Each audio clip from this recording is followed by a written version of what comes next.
Oh, Jack, you okay? no, I'm not. I'm struggling over it. Yeah, listen, I'm struggling too. This World Cup is just giving us moment after moment, excitement Yep. after excitement, and upset after upset. A lot of teams that we had going through, Jack, have been dumped out of the competition already, and another big scout has been dumped out. There could have been two, but there's only one. I'm talking about another group. Another group, there's another big scout dropping out there. But Jack, Germany are out of the World Cup, the four-time Yep. champions. Yeah, a team who historically probably second behind Brazil as a greatest nation in regards to the World Cup. Um, are out, and they've been out in the group stages for back-to-back World Cups now, 2018 and now 2022.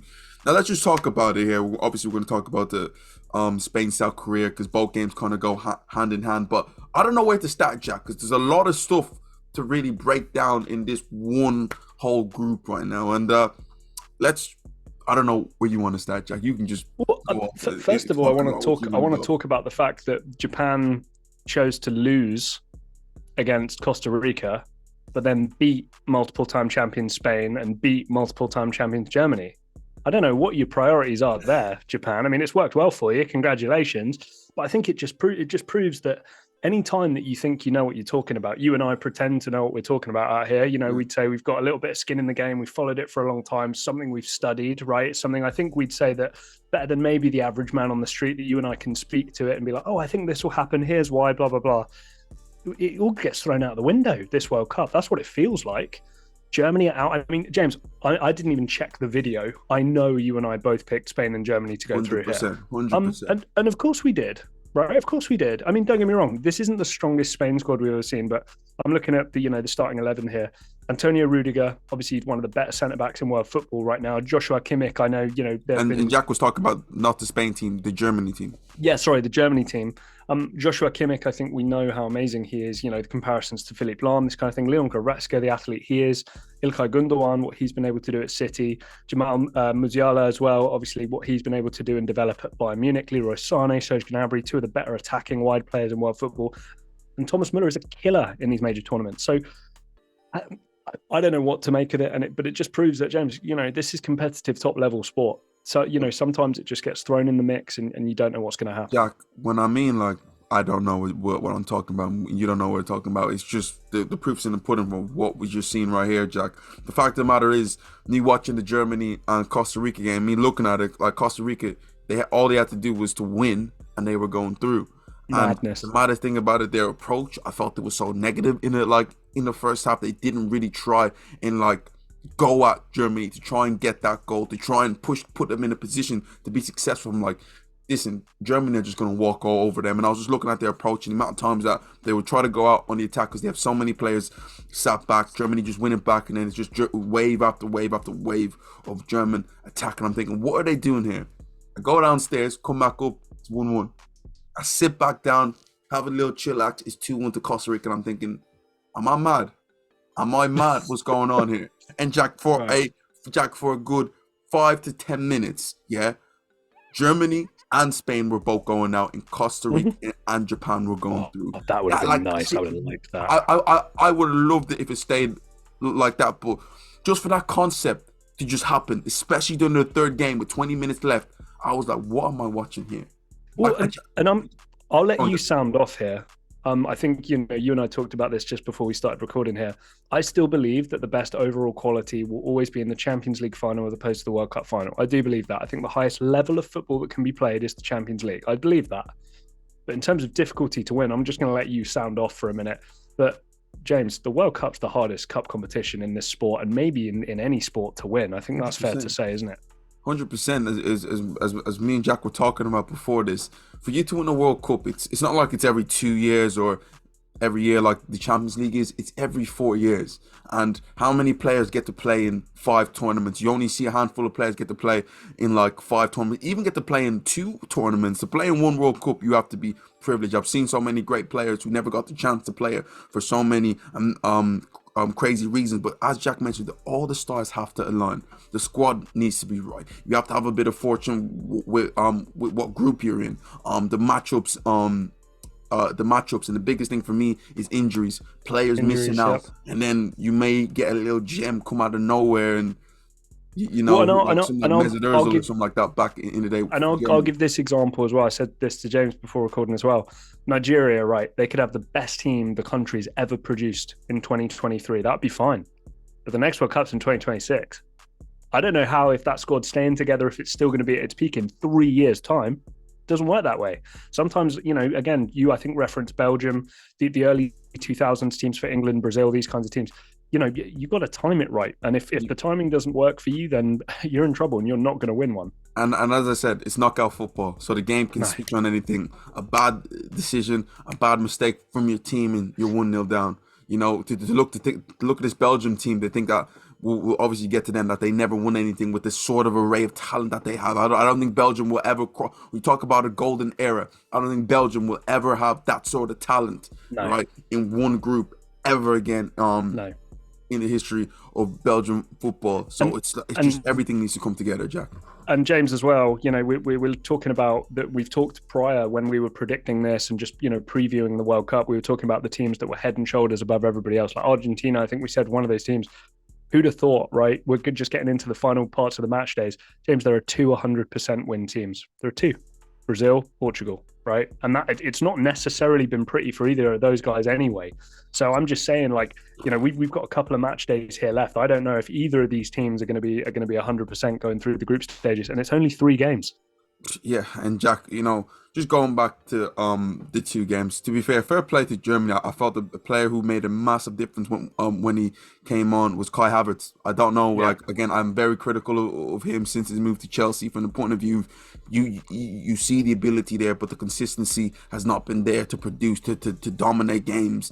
I haven't seen that much from him overall, but the impact he made when he came on was incredible. Jack, he was he was direct. He was at the forefront of everything positive about what Germany did, and also Jack, he got himself into good position to either assist or score. So that was a big bonus for Germany there. But I think they need to remove a couple of the key personalities from the World Cup winning team of old. That's what I think. And I don't know this, but I don't know if Thomas Muller should have been there. Thomas Muller's still a great player, but I think that there needs to be a certain level where you need to allow new players to come in and do their thing. We look at somebody like Jude Bellingham. I mean, he's forced his way into the team. Don't get it twisted. But even if we had better players who were starting, I would still say, you've got to bleed these guys through. Manuel Neuer, is Manuel Neuer still the best goalkeeper Germany have available to them, especially going forward into the next Euros, the next World Cup? I'd say maybe, probably not. So there's got to be a little bit of a changing of the guard here, a little bit. Like, my big thing about Germany is that I feel like the new players don't seem to have the same panache and the same grit and the overall ability. Mentality. That's a big word. The mentality of the previous. Because the German killer. That's what I'm saying. Because Jack, you didn't look at a previous German team and think, wow, look at these incredibly talented, of course, incredible football players, but it wasn't nothing that was going to blow you away. But you just thought about Germany, efficient side. And Jack, you've seen that in the game against Brazil. They didn't play dazzling. It was just efficient, just a machine going forward. Schweinsteiger, Podolski, Closer, even Gomez. It isn't the craziest of array of players. I look at Germany's wide players, Jack, today. Leroy Sané, Serge Gnabry, a player like Musiala. The ability-wise, you could pick them up for sure. Against some of the previous players there. It's a mentality thing that is a big thing. So I don't know, will Germany ever get to where they used to be, to the point of view of, what happens when a tournament rolls around. Germany minimum semi-finals. Right. The fact that they've gone out to England in one of them and had 2 knockout stage games is a bit of a weird one. But I just want to talk about, first of all, big up Costa Rica, because a team that had an approach of trying to be defensive, it worked for them. They were able to have one shot against Japan, get their goal in. Jack, even today, they stuck in there. Yes, they rolled their luck. I think Germany hit the post like 3-4 times in the game. But for them to have the ability to come back and also take the lead, very impressive there. But as I said, the quality shows. Just another side of it. Spain's true. And I think the big thing for Spain is the fact that when they played against Costa Rica, they hit that 7 mark. And that kind of gave them, like, Jack, I feel like if they didn't hit that, it's a whole different ball game there. Because I think you're talking to Germany players, guys, keep on going, get the fourth, fifth, or sixth, or something like that. Right. The fact that they got that 7, it gave them the cushion. Is almost like we cannot go through. The only way that we cannot Right. go out. The only way that we'll go out is by a crazy disaster. And like they were able to manage it a little bit, so they were fine. In that way, I'm a little bit worried about their goalkeeper, Jack. I'm not sure if he's like. Well, they retired De Gea, didn't they? Congratulations on your international retirement, David. Oh, he hasn't retired. Oh, that's a bit of an awkward one. Yeah. Yeah. Look, they had to make a call. I don't think there is a standout in Spain. I'm sure maybe somebody like Timmy or Jed might be able to correct me, but I don't know who the real standout, standalone goalkeeper would be for this Spanish team. It's not like Italy where you clearly know who the guy is, right? I think it is kind of up for grabs, and I agree with you, mate. Maybe they've made the wrong decision for this World Cup. Another thing in that game is Japan finished top of that group, Jack. And when we had with a goal difference of 1 plus 1, wild. Listen, they got the job done at the end of the day, and the fact of the matter is that they lost to Costa Rica, the one game that you were almost that was their home banker.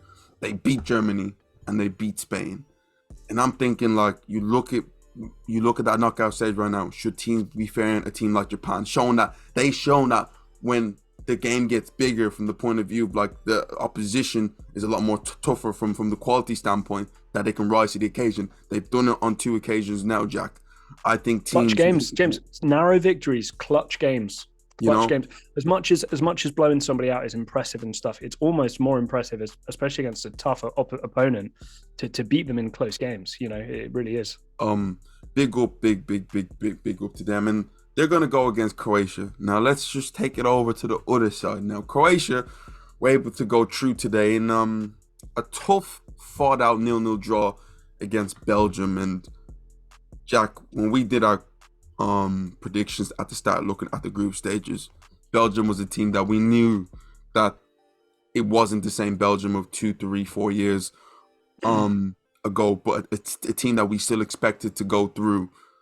But for some weird reason, Jack, they are out of the World Cup. Let me just see where they finished, Jack. Yeah, they finished third, and with all the stuff going on with the rumors about clashes between Hazard and De Bruyne, and De Bruyne talking about we're too old and all that sort of stuff there.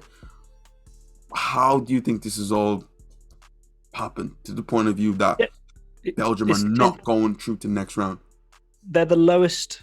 They're tied with a bunch of teams, but it doesn't matter. They're the lowest scorers in the whole World Cup. Iran have more goals than them, James. That's the problem. I mean, call it whatever you want, it's fine. But if you don't score and also don't concede, their defensive record's pretty good as well. But when you score 1 goal in 3 games, I don't know what you're expecting. I don't know who needs to be blamed for that. I don't think somebody like Kevin De Bruyne is going to be blamed. I think he's probably still creating chances and doing all that kind of stuff. But for me, like, something's got to change. Something's got to happen here. I don't know what that is, but if you're not scoring goals, then you're not doing anything. So to me, that's going to be the biggest problem. It's never really worked. They've never really kind of embraced Lukaku and what he brings. I think you and I both know that Lukaku is a fantastic player under the right circumstances. We saw that in Italy at Inter. He was given this.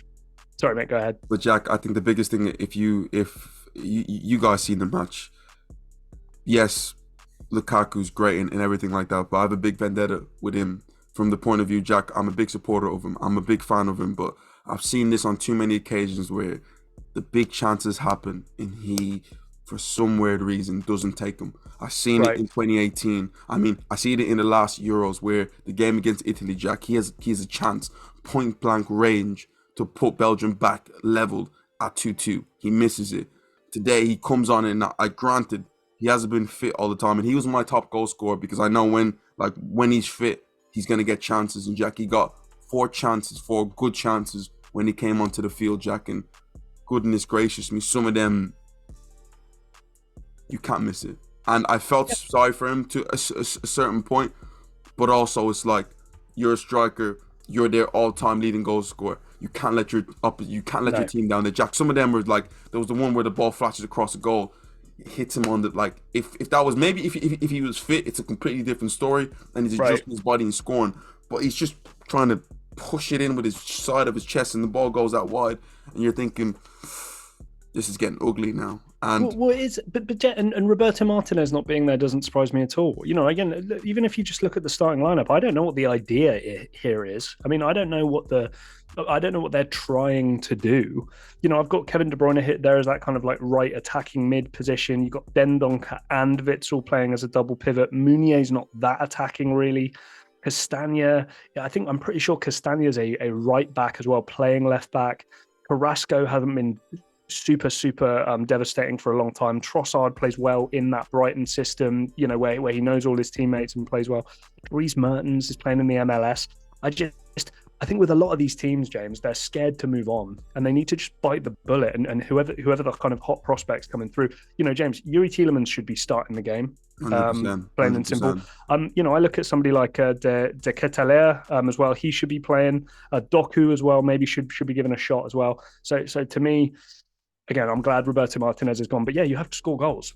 Like, I'm sorry, you have to score goals. It's no good being defensive team and drawing all 3 games because you can say you're unbeaten and stuff. You have 3 points.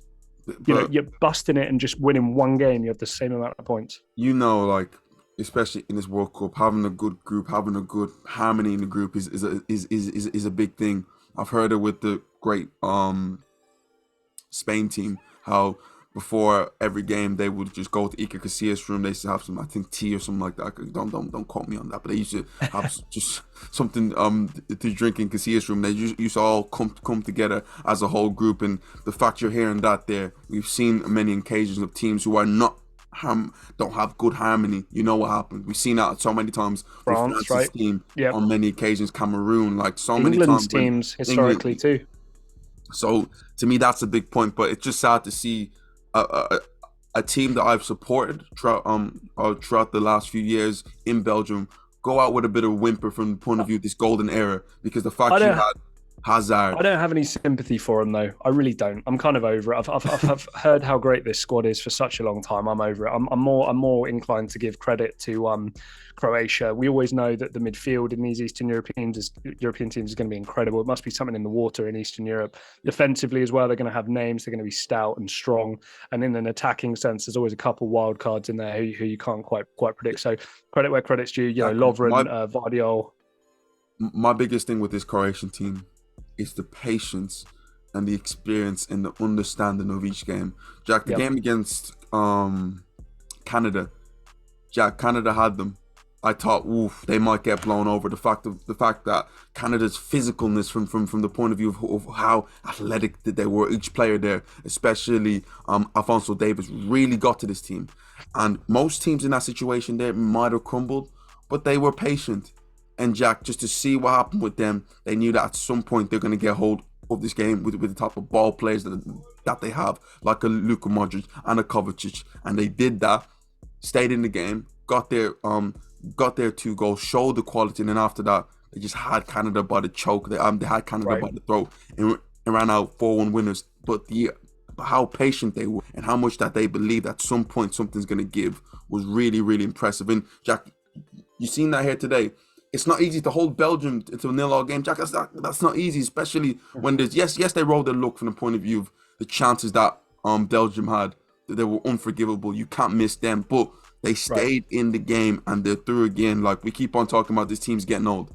They just constantly find a way. Another big one, Jack, we need to talk about here. Morocco, Jack, were able to finish top of the group, and when we were talking about it, we didn't really give Morocco that much of a hope in it. We were talking about Belgium. We were talking about Croatia. Jack, Morocco finished top of the group with 7 points. James, impressive. James, they conceded 1 goal, and it was an own goal. You know, I mean, you know, again, call it what you want. That's pretty impressive. That's some pretty impressive work, especially in a group with Croatia, Belgium, and Canada. I mean, it's impressive. You know. So credit where credit's due. I think they did a really, really good job, especially to be unbeaten. I think that works really, really well. Sorry, go ahead. But Jack, big up to them. Another thing I noticed about them is that you've seen what they have. You've seen the quality they have in certain areas. And Jack, the biggest thing for me, just look at the wide area. I made a blunder. I thought Hakim Ziyech did not. I thought Hakim Ziyech was retired from international football. I know he had the Right. issue with the manager at a certain point, but Jack, he's back, and the quality he has, Jack. The fact that he can get a game in his Chelsea team and him playing the way he's playing at the World Cup has me scratching my head. Because Jack, that left foot, it's one of the best in like it's one of the best in the world. It's beautiful. It You know, is, and you make all the right noises about the width, right? You got Mazraoui, right, in who's obviously Buffal, I been was going to brilliant mention at Ajax. Buffal. Sofiane Boufal is a nice player too. Achraf Hakimi on his day is the best right back in world football, and like you said, Ziyech. So again, there's always going to be talent there. Obviously, they kind of let you down elsewhere on the pitch, but again, it's enough, and there's enough of a relationship to be difficult to beat. Right, especially the centre back partnership, midfield as well. I mean, God, Sofiane Amrabat, I can't believe he's still playing football. That's a name I feel like it's been around since 2008, but still. Big up. Listen, big up to him. Big up to him. True. But Jack, listen, I'm touching my eyes because for how straightforward we thought this was gonna be with the group stage and everything like that, it's just gone to absolute ish.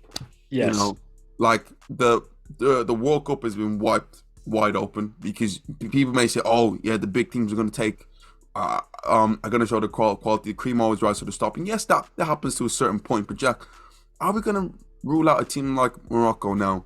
Yeah, for 4 straight games trying to do something. Are we going to rule out going, Jack? No. I still look at some of the good teams who are playing well enough to be able to deal with those kind of teams. Not to rule them out completely, but as a threat, I'm going to kind of be like, yeah, no, go on. I mean, James, I'll give you this as an example. Brazil have played 2 football matches. They've not conceded a goal. They've won both matches. Haven't conceded a shot on target yet. They haven't. There you go. They haven't even conceded a shot on target. You don't think that defensive unit, that midfield unit, are looking at each other, going like, nobody can even shoot against us, let alone for it to go in against Alisson or Edison, depending on which coin, which side of the coin decides to land on today. So again, I think you've got powerhouses like that still in there. Portugal still with a perfect record. Again, they've got 1 game to play each of those. England, I think, do still look good. France, obviously there was 1 loss in there. It can be a bit ropey, but they're dangerous. Argentina, okay, it was a little bit ropey. England have looked relatively good as well. So look, I'm not predicting a Greece 2004. Right, it's not something I'm going to put out there yet, but I do think it is good purely for the enjoyment factor to keep people interested in what's going on. That we do have a couple of these groups, beating out teams that should make it through and should qualify. It's a wake up call for a lot of these nations. Guys, James, Denmark 4th in Group D as well. It's embarrassing. That's what I was going to say, Jack. Done that. I had Denmark finishing top, and the fact that they went out is to me crazy to me, Jack. The crazy thing about Tunisia had a great, if it wasn't for the fact that I think the Australia game, Jack, Tunisia would have been going through, so we would have multiple African teams going through. But what I will say, right, as much as we can be critical of these teams, I'm looking at Serbia and Uruguay, who are both respectively 4th in their groups. They've still got a game to play, but James, they can still qualify. There is still a way mathematically that they can qualify. So as much as I think we can just jump to conclusions, I think we do have to remember it is just 3 games. If this was the Premier League and it was game week 3 and we saw a team at the top of the table, you and I, what would we be saying? Don't look at the table. Don't look at the table. So, again, sometimes it's just how you play in these 3 games, and it's not necessarily a reflection on these teams as a whole, but it is when it matters most. I'll tell you that. Well, everyone knows that you had 3 games to make it through to the knockout stages. And so you got some teams rise, the other teams fell. It's football. It is what it is. Knockout football's World Cup. It's all so unpredictable. But guys, tell me what you think right now. Germany are out of the World Cup. Japan finished top of the table. Belgium are out of the World Cup. Morocco finished top of the table. So many different stories that we can talk about. I want to hear from everybody. I want to hear your reactions to all these 4 games. Comment down below, guys. This is Jack and James. This is Box to Box Football. Like, share, and subscribe, and we will see you guys next time.